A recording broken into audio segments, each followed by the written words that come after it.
நீங்கள் என்றாவது பூமி எவ்வளவு வேகத்தில் சுழல்கிறது என்று சிந்தித்ததுண்டா? சொல்கிறேன் கேளுங்கள். நமது பூமி ஒரு மணி நேரத்திற்கு அதன் அச்சில் சுமார் 1670 கிலோமீட்டர் வேகத்தில் சுழல்கிறது. இவ்வளவு வேகமாக சுழலும் இந்த பூமியின் மீது சற்று உயரத்தில் ஹெலிகாப்டர் அல்லது ட்ரோனின் உதவியைக் கொண்டு நாம் நிலைத்து நிற்க முடிந்தால், ஏன் நம்மை ஒரு சில மணி நேரம் கழித்து வேறு ஒரு நாட்டுக்கு சென்று விடுவதில்லை என்று சிந்தித்தது உண்டா? அவ்வாறு செய்ய முடியாது.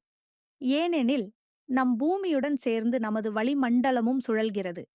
எனவே அந்த வளிமண்டலத்தில் பறக்கும் எந்த ஒரு பொருளும் பூமியோடு சேர்ந்தே சுழல்கிறது. சரி, இதற்கு என்னதான் தீர்வு? உங்களால் கூற முடியுமா?